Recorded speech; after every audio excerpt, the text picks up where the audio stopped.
یہ کیا پکتے ہو تم؟ میں نے قالین پر سے تڑپ کر اٹھتے ہوئے کہا۔ اس گھڑی میرا چپ شاہ میز پر پڑا تھا۔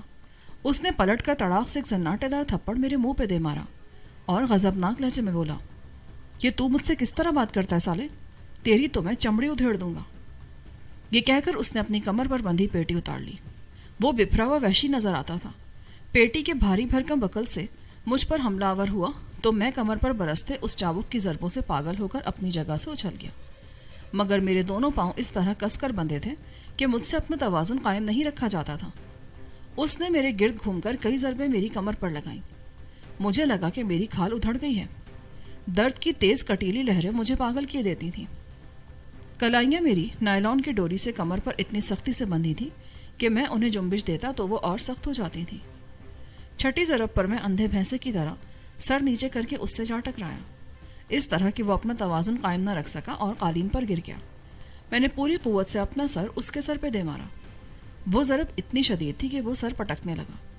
میں نے اپنا منہ اس کی گردن پر رکھ دیا اور اس کی شہرک دانتوں میں اتنی سختی سے بھینچ لی کہ اس کا دم گھٹنے لگا۔ میں تو شاید غصے سے پاگل ہو گیا تھا۔ میں اس کی شہرک پر دانتوں کا دباؤ بڑھاتا ہی چلا گیا، یہاں تک کہ اس کی شہرک کٹ گئی۔ اس کی بڑی ہی دلدوز چیخ گلے میں گھٹ کر رہ گئی۔ اس کا بدن کپ کپایا اور پھر وہ ساکت ہو گیا۔ اس کے خون سے میرا منہ لتھڑ گیا تھا اور اس کی کٹی ہوئی شہرک میں سے خون اب قالین پر گرنے لگا تھا۔ زندگی اس کا ساتھ چھوڑ چکی تھی۔ میری نظر سامنے کی دیوار پر ٹنگی گھڑی پر جا پڑی۔ اس وقت رات کے 11 بجے تھے۔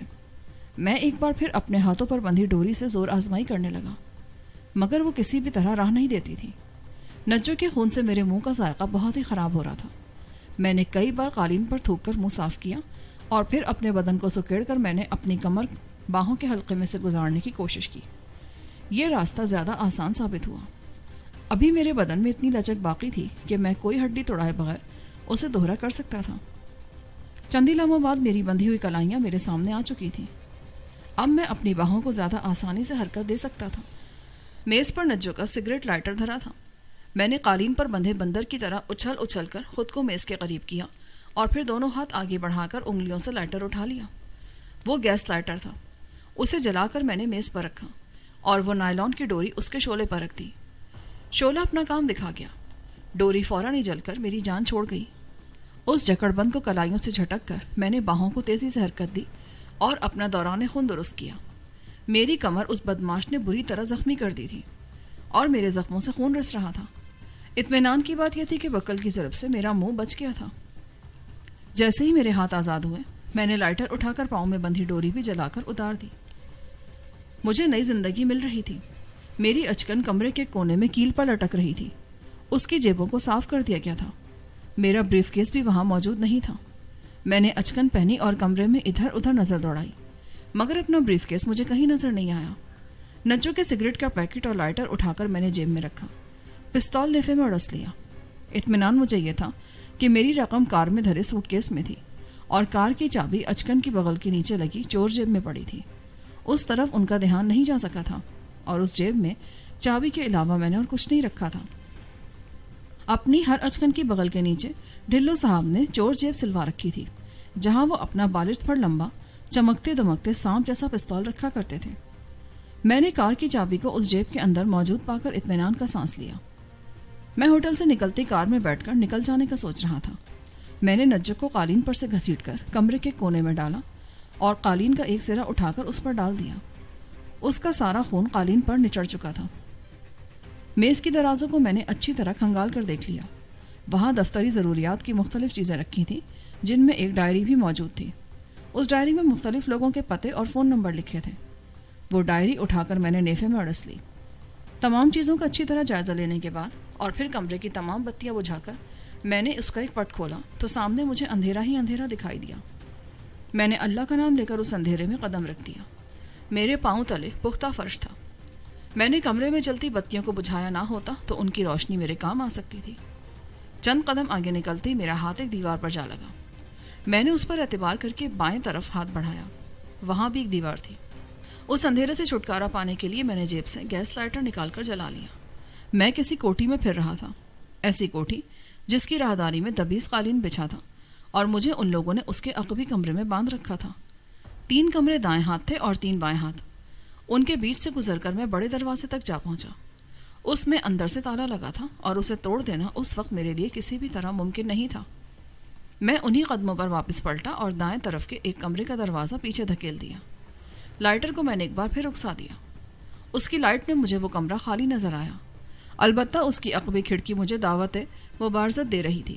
میں نے اس کے پٹ کھولے تو میری جان میں جان آئی. اس کھڑکی کے باہر آزادی ہی آزادی تھی. اس میں نہ تو سلاخیں لگی تھیں اور نہ ہی گرل. میں نے اللہ کا نام لے کر اس کی دہلیز پر ہاتھ رکھا اور اچھل کر دوسری طرف چلا گیا. مگر جیسے ہی میرے قدم فرش پر لگے ایک بل ٹیریئر قسم کے کتے کی خوفناک آواز نے مجھے آن لیا. وہ مجھ سے کوئی 10 قدم دور تھا. وہ اتنی تیزی سے اچھل کر مجھ تک آن پہنچا کہ اگر میں چپشاں کی گولی اس کے سینے میں نہ مار دیتا تو وہ میرا نرخرا دبوچ بیٹھتا. گولی لگنے پر اس کی دلدوز چیخ ساری کوٹھی میں پھیل گئی. چاندنی نے اس گھڑی کھید کر رکھا تھا. کتے کی آواز کے ساتھ ہی 2 کمروں کی بتیاں جل اٹھیں. میں دیوار کے ساتھ لگا کھڑا تھا. اوٹ میرے سامنے کوئی نہیں تھی. برآمدے سے پرے ایک پختہ روش تھی جو سیدھی گیراج تک جاتی تھی.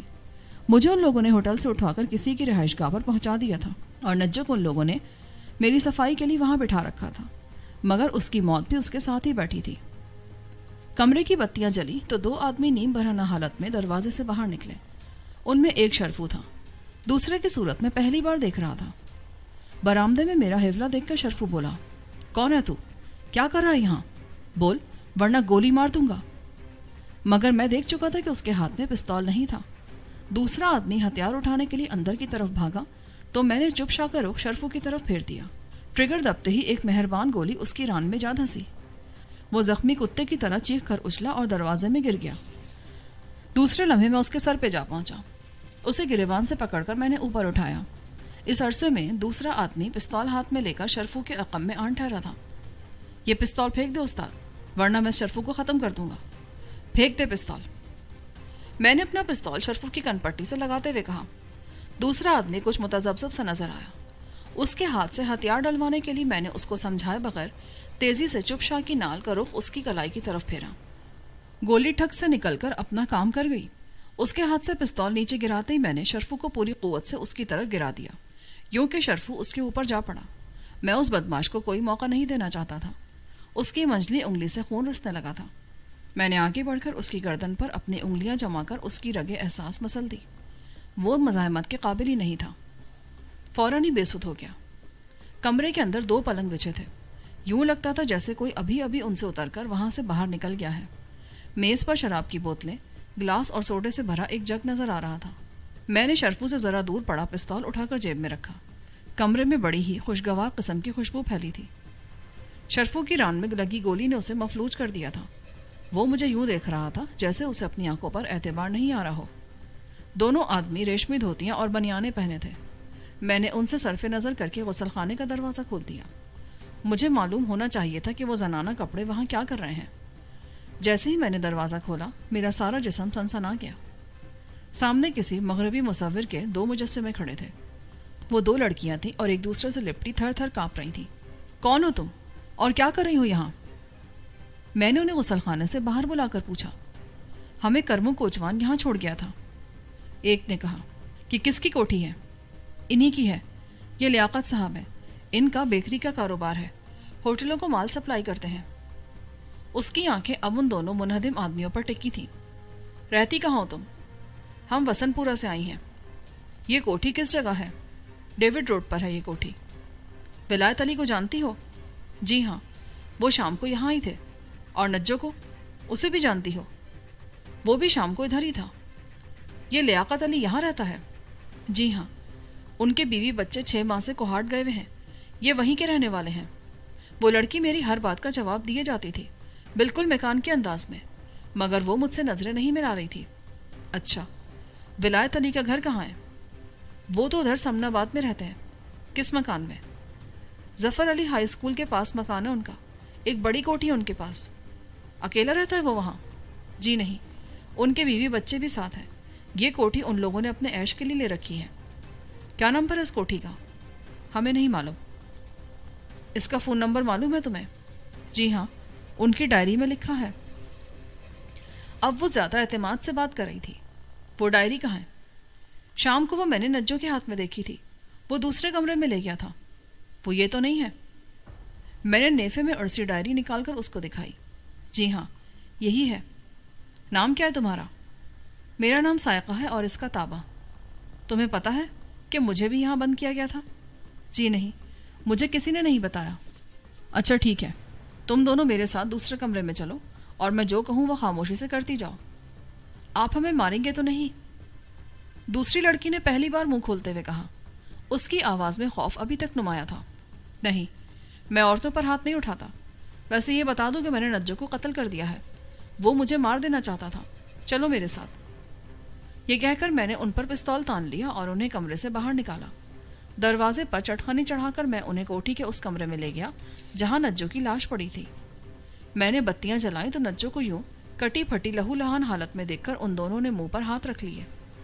وہ اپنی چیخیں دبانے کی ناکام کوششیں کر رہی تھیں. ان کے لیے وہ منظر ناقابل برداشت تھا. آپ نے لیاقت صاحب کو بھی مار دیا اور اسے بھی؟ لیاقت ابھی زندہ ہے. تم یوں کرو مس ذائقہ کہ اس ڈائری میں دیکھ کر ولایت علی کو فون کرو اور اسے کہو کہ وہ فوراً ڈیوڈ روڈ پر پہنچ جائے. کہنا کہ لیاقت صاحب سخت بیمار ہو گئے ہیں. جی بہت اچھا. اس نے ڈائری میرے ہاتھ سے لیتے ہوئے کہا. اور دیکھو تم وہی کہو گی اسے جو میں نے تمہیں بتایا ہے. وہ کوئی سوال پوچھے تو اس کا جواب وہی دو گی جو میں چاہتا ہوں. اگر تم نے میرے بارے میں یا ان لوگوں کے متعلق کوئی بات اسے بتائی تو یہ دیکھ لو میں بدن میں سوراخ ڈال کر آدمی کو مار دیتا ہوں. میں نے پستول اس کی آنکھوں کے سامنے لہراتے ہوئے کہا. جی جی میں وہی کہوں گی جو آپ نے بتایا ہے. وہ لرزتے لہجے میں بولی. کہنا کہ لیاقت کو لرزے کا بخار چڑھا ہے اور وہ بہت زیادہ بیمار ہے. یہ کہہ کر میں نے اسے کرسی پر بٹھا کر ریسیور اس کے ہاتھ میں تھما دیا. اس نے ڈائری میں سے جھانک کر ایک نمبر میں لایا. وہ ولایت علی کا ہی نمبر تھا. دوسری طرف سے چند لمحوں کے توقف کے بعد کسی کی آواز سنائی دی. میں نے بھی کان ریسیور کے سمے حصے پر لگا دیے. وہ ولایت علی ہی کی آواز تھی. ہیلو. جی میں سائقہ بول رہی ہوں. کیوں فون کیا ہے تم نے؟ ولایت علی نے بڑے ہی باروب لہجے میں پوچھا. وہ صاحب جی لیاقت صاحب بہت بیمار ہو گئے ہیں. انہیں لرزے کا تپ چڑھا ہے اور وہ آل فال بک رہے ہیں. انہوں نے شرفو کے سر میں شیشے کا گلاس مار دیا. شرفو سخت زخمی ہے. وہ نجو کہاں ہے؟ وہ تو پتہ نہیں کہاں ہے. باہر چلے گئے تھے کوئی گھنٹہ پہلے. سائقہ کا دماغ کام کرتا تھا اور وہ موقع کی نزاکت کو اچھی طرح سمجھ رہی تھی. چپ شاہ نے اسے سیدھی راہ پر لگا دیا تھا. کیا بکتی ہو تم؟ لیاقت بیمار ہے تو میں کیا کروں؟ وہ کتا زیادہ پی کیا ہوگا؟ پتہ نہیں صاحب جی، میں نے آپ کو بتانا ضروری سمجھا. ان کی حالت بہت زیادہ خراب ہو رہی ہے. ٹھیک ہے میں ابھی آتا ہوں. نجو واپس آئے تو اسے کہنا کہ وہ وہیں ٹھہرے. پتہ نہیں یہ بدبخت کیا کرتے ہیں. یہ کہہ کر ولایت علی نے فون بند کر دیا. شاباش، مجھے تمہاری حاضر دماغی پسند آئی. تم بہت اچھی لڑکی ہو. آؤ اب کسی صاف ستھرے کمرے میں بیٹھتے ہیں. مگر نہیں، ذرا میں اس ڈائری میں دیکھ لوں. ایک نمبر کراچی کا بھی ملاؤ. یہ کہہ کر میں نے ڈائری اس کے ہاتھ سے لے لی. اس میں بہت سے نمبر لکھے تھے اور وہ حروف ابجد کے حساب سے تھے. دھمن کا نام بھی مجھے اس میں جلد ہی نظر آ گیا. وہ نمبر میں نے سائقہ کے سامنے رکھ دیا. تابہ کو میں نے اپنے دائیں بازو میں یوں پکڑ رکھا تھا کہ وہ ہل نہیں سکتی تھی. سائقہ نے 3-4 بار وہ نمبر آزمائے مگر دوسری طرف سے کسی نے بھی فون نہیں اٹھایا. مایوس ہو کر میں نے ڈائری اٹھا کر نیفے میں اڑس لی اور ان دونوں کو ساتھ لے کر میں اس کمرے سے باہر نکل آیا. ان پر میں مزید بھروسہ نہیں کر سکتا تھا. ان کے اعصاب چٹکتے جا رہے تھے. یوں میری معمول بن کر زیادہ دور تک وہ میرے ساتھ نہیں چل سکتی تھی. کسی بھی لمحے ان کا حوصلہ ٹوٹ سکتا تھا. اس کوٹھی میں 4 بیڈ روم تھے اور وہ کمرہ بطور اسٹڈی استعمال ہوتا تھا جس میں نجو کی لاش پڑی تھی. ایک بیڈ روم میں لیاقت اور شرفو پڑے تھے. شرفو اس لحاظ سے خوش قسمت رہا کہ اس نے زخم کھا لینے کے بعد کوئی فطور نہیں مچایا تھا. زخمی ران کو دیکھ دیکھ کر اس کے ہوش اڑے جاتے تھے اور وہ بالکل ہی ہمت ہار بیٹھا تھا. میں نے ان دونوں لڑکیوں کو اسی کمرے میں لے جا کر غسل خانے میں دھکیل دیا. مجھے افسوس ہے مگر یہ بہت ضروری ہے. ادھر چپ چاپ کھڑی رہو. میں تمہیں کوئی نقصان نہیں پہنچاؤں گا. میں ولایت علی سے مل لوں اس کے بعد خود تمہیں تمہارے گھروں کو چھوڑ دوں گا. میں نے ان دونوں کو پیچھے دھکیل کر غسل خانے کا دروازہ باہر سے بند کر کے چٹخنی چڑھا دی. شرفو مجھے ٹکٹکی باندھے دیکھ رہا تھا. دونوں ہاتھوں سے اس نے اپنی زخمی ران دبا رکھی تھی جس میں سے خون اب رسنا بند ہو چکا تھا. جیسے ہی میں نے پلٹ کر اسے دیکھا اس نے نظریں جھکا لی. صبر کر شرفو، میں جلدی تیرا علاج کرا دوں گا. میں تجھے زیادہ دیر تک زندہ نہیں رہنے دوں گا. یہ کہہ کر میں نے پلنگ سے اٹھا کر ایک چادر پھاڑی اور اس کی پٹی کس کر اس کی ران پر اس طرح باندھ دی کہ اس کا زخم کھچ سا گیا. وہ درد کے ٹیس سے ذرا سا بلبلایا تو میں نے گرا نرم کر دی اور اسے گھسیٹ کر ایک کونے میں ڈال دیا۔ لیاقت یوں سانس لے رہا تھا جیسے وہ نزا کے عالم میں ہو۔ میں نے اس کی نبض دیکھی تو مجھے اطمینان ہوا کہ وہ مر نہیں جائے گا۔ وہ جھٹکا سہ گیا تھا۔ کمرے کی ساری بتیاں بجھا کر میں نے اس کا دروازہ باہر سے بند کیا اور پھر پستول سیدھے ہاتھ میں لے کر مین گیٹ کے قریب اگی باڑ کے پاس جا ٹھہرا۔ مجھے امید تھی کہ ولایت علی وہاں ضرور آئے گا۔ میرا مغز نجو کے ایک فقرے نے الٹ دیا تھا۔ میری سمجھ میں نہیں آتا تھا کہ یہ سب کیسے ہو گیا۔ نجو نے کہا تھا کہ آبی کے دونوں ہاتھ کاٹ دیے گئے ہیں۔ یہ بات وہ بلا وجہ نہیں کر سکتا تھا۔ کوئی بڑا ثبوت ہوگا اس کے پاس۔ سوات خان نے اسے جھانسا تو نہیں دیا ہوگا، مگر عین ممکن ہے کہ وہ مجھے اذیت پہنچانے کے لیے یہ خبر اڑا رہے ہوں۔ لیکن انہیں یہ احساس تو ہوگا کہ آبی کے بارے میں یہ خبر سن کر میں درندہ بن سکتا ہوں۔ وہ پاڑ مجھے غیر محفوظ نظر آئی تو میں وہاں سے ہٹا اور گیراج کے عقبی حصے میں جا ٹھہرا۔ چھت اس کی زیادہ اونچی نہیں تھی۔ میں نے دیوار کی اینٹوں کی درازوں میں انگلیاں پھنسائی اور پھر زمین سے 3 فٹ اوپر اٹھ کر میں نے منڈیر پر ہاتھ ڈال دیا۔ چھت پر پہنچ کر میں خود کو زیادہ محفوظ تصور کر رہا تھا اور وہاں سے میں لیٹ کر آنے والوں کو زیادہ بہتر طریقے سے گولی کی زد میں لا سکتا تھا۔ کوئی 10 منٹ بعد ایک گاڑی دروازے پر آ رکی۔ ڈرائیور نے نیچے اتر کر دروازے کے اندر ہاتھ ڈال کر چٹخانی ہٹائی اور پھر گاڑی کو سٹارٹ کر کے اندر لے آیا۔ تب مجھے احساس ہوا کہ میں نے مورچہ ہی غلط جگہ پر بنایا تھا۔ گاڑی کو گیراج میں ٹھہرانے کے بجائے وہ عمارت کے قریب لے گئے۔ گاڑی رکی تو ولایت علی تیزی سے باہر نکلا۔ ڈرائیور بھی اس کے ساتھ ہی گاڑی سے نکل گیا۔ جیسے ہی وہ عمارت کے اندر گھسے، میں گیراج کی چھت پر سے نیچے کودا اور پنجوں پر بھاگتا ہوا گاڑی کے پاس جا پہنچا۔ وہ لوگ اس وقت کمرے میں داخل ہو کر بتیاں جلا چکے تھے کہ میں نے دروازے پر پہنچ کر اپنے چپ شاہ کی رگ دبا دی۔ 2 گولیاں ان دونوں کی پنڈلیوں میں بے آواز دھسی۔ وہ زخمی گدھوں کی طرح قلابازی کھا کر دائیں بائیں گرے تو میں نے اپنے لہجے کا تمام تر تحکم ان کی طرف منتقل کرتے ہوئے کہا، وہیں پڑے رہو ولایت علی، مجھے تم سے بہت کچھ پوچھنا ہے۔ ان دونوں کی آنکھوں میں دہشت ابھر آئی۔ ولایت علی کے ہاتھ میں پستول ہوتا تو شاید وہ مجھے اس حالت میں بھی بے بس کر دیتا۔ اس کے چہرے پر کرب کے آثار نہیں تھے، ایک تحیر تھا، ایسا تحیر جو کسی شکرے پر اس گھڑی طاری ہوتا ہے جب وہ کسی شکار پر جھپٹنے کے دوران کسی شکاری کے چھرے سے زخمی ہو جائے۔ میرا خیال ہے کہ وہ بہادر آدمی تھا، البتہ اس کے ڈرائیور کا چہرہ بہت ہی مکروہ ہو رہا تھا۔ درد نے اسے پاگل کر دیا تھا۔ میں نے آگے بڑھ کر ڈرائیور کی گردن پر اپنی گرفت مضبوط کر کے اس کی رگ مسل دی۔ وہ بے سدھ ہوا تو میں نے پستول کا رخ ولایت علی کی طرف رکھ کر ڈرائیور کی جیبیں ٹٹولی۔ ان میں کوئی ہتھیار موجود نہیں تھا۔ اس کی طرف سے بے فکر ہو کر میں نے ولایت علی کی تلاشی لی۔ اس کی جیب میں ایک ہلکا سا کھلونے جیسا پستول موجود تھا اور اسے شاید یہی افسوس تھا کہ اس گھر میں داخل ہوتے وقت اس نے وہ پستول ہاتھ میں کیوں نہیں لیا۔ وہ یہی محسوس کر رہا تھا۔ وہ اس سے لے کر میں نے اپنی جیب میں ڈال لیا۔ ولایت علی نے اپنی پنڈلی دونوں ہاتھوں سے دبا رکھی تھی۔ گولی اس کی بوٹی ادھیڑ کر آگے نکل گئی تھی۔ میں نے نجو کو مار دیا ولایت علی، اور شرفو اور لیاقت بے ہوش پڑے ہیں۔ میں تم سے جو کچھ پوچھتا ہوں اس کا صحیح جواب دو، ورنہ تم بہت خراب ہوگے۔ تمہیں معلوم ہے کہ میں کون ہوں۔ تم جیسے آدمی کو معاف کر دینا میرے بس میں نہیں ہوگا۔ تم بہادر آدمی نظر آتے ہو ولایت علی، لو یہ سگریٹ پیو۔ میں نے میز پر سے اٹھا کر سگریٹوں سے بھری ایک تھال اس کے سامنے رکھ دی۔ نہیں، اس کی ضرورت نہیں ہے۔ یہ مذاق بند کرو اور پوچھو کہ تم کیا پوچھنا چاہتے ہو۔ کیا یہ سچ ہے کہ تمہیں دھمن نے ہی میرے پیچھے لگایا تھا؟ ہاں، اور میں انہی کے کہنے پر ڈھلو صاحب کے گاؤں گیا تھا۔ تمہیں کیسے پتا تھا کہ میں وہاں جاؤں گا؟ یہ بات مجھے ڈاکٹر صاحب نے فون پر بتائی تھی۔ ڈھلو صاحب تمہارے یار کو چھڑوانے کے لیے کراچی گئے ہوئے ہیں۔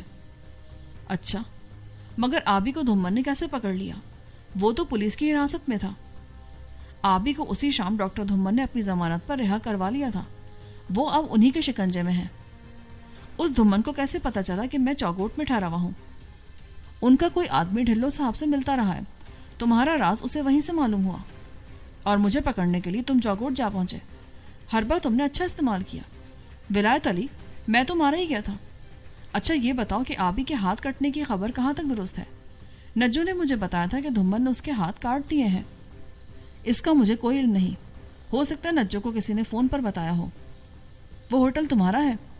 نہیں، وہ ڈاکٹر دھمن کی ملکیت ہے اور آمدنی میں آدھے حصے کا میں حقدار ہوں۔ اس نے پنڈلی کو اور زیادہ سختی سے دباتے ہوئے کہا۔ خون زخم میں سے ٹپک ٹپک کر گر رہا تھا۔ وہ میرا دوست ہے، بہت پرانا دوست۔ میں نے ہی اسے ہوٹل خریدنے کی صلاح دی تھی۔ اچھا، مجھے اب تم یہ بتا دو کہ آبی کو ان لوگوں نے کہاں باندھ رکھا ہے؟ اس کا مجھے کوئی علم نہیں۔ میری ان سے صرف فون پر بات ہوتی ہے۔ مجھے پکڑ کر تم کراچی لے جانا چاہتے تھے، پھر تم کیسے کہہ سکتے ہو کہ تمہیں ان کے ٹھکانے کا علم نہیں ہے؟ ڈاکٹر صاحب کی کوٹھی ادھر اسٹار گیٹ کے پاس ہے، 786 نمبر۔ ٹھیک ہے ولایت علی، میں تمہیں جان سے نہیں مارنا چاہتا، میں کسی کے بھی خون سے ہاتھ رنگنا پسند نہیں کرتا۔ نجو نے مجھ پر ہاتھ اٹھایا تو میں نے اسے ختم کر دیا۔ البتہ دھمن کو بچانے کے لیے تم جو کچھ کر سکتے ہو کر لو، میں اسے بہرحال نہیں چھوڑوں گا۔ میں جا رہا ہوں، وہ دونوں لڑکیاں اس غسل خانے میں بند ہیں، تمہاری گاڑی کچھ دنوں بعد تمہیں واپس مل جائے گی۔ یہ کہہ کر میں نے سگریٹ کے 2 پیکٹ اور لائٹر میز پر سے اٹھا کر جیب میں رکھے اور کمرے پر ایک اچٹتی سی نظر ڈال کر میں باہر جانے لگا تو ولایت علی بولا، میری گاڑی مت لے جانا، مجھے دن رات اس کی ضرورت رہتی ہے۔ اپنی جان کے صدقے میں تم مجھے اتنی سی رعایت بھی نہیں دو گے ولایت علی؟ یہ کہہ کر میں نے وہ چھوٹا سا پستول جیب سے نکال کر اس پر گولی یوں داغ دی کہ اس کے وہ گھنے بالوں کو چاٹتی ہوئی نکلی اور دیوار میں جا لگی۔ ولایت علی منجمد ہو کر رہ گیا، مگر جب اس نے جان لیا کہ میں نے اسے محض خوفزدہ کرنے کے لیے وہ گولی چلائی ہے جس کا دھماکہ خاصا خوفناک تھا، تو اس کے لبوں پر بڑی ہی رسیلی مسکراہٹ ابھر آئی۔ وہ بڑے شیریں لہجے میں بولا، ٹھیک ہے جیلانی، جا عیش کر، آج نہیں تو کل تمہیں مجھ پر سیدھی گولی چلانی پڑے گی، میں دھمن کو ہر قیمت پر تمہارے وار سے بچاؤں گا، جا لے جا، یہ گاڑی میں نے تمہیں دے دی، میں اس کی چوری کی رپورٹ بھی درج نہیں کراؤں گا۔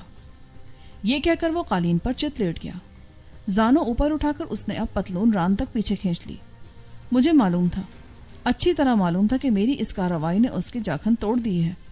اس کا سارا منصوبہ تلپٹ ہو گیا تھا، ایک ایک کر کے اس کے سارے یار میں نے اس سے چھین لیے تھے، مگر وہ اب بھی منجھے ہوئے تلواریے کی طرح میرے سامنے جم کر کھڑا تھا۔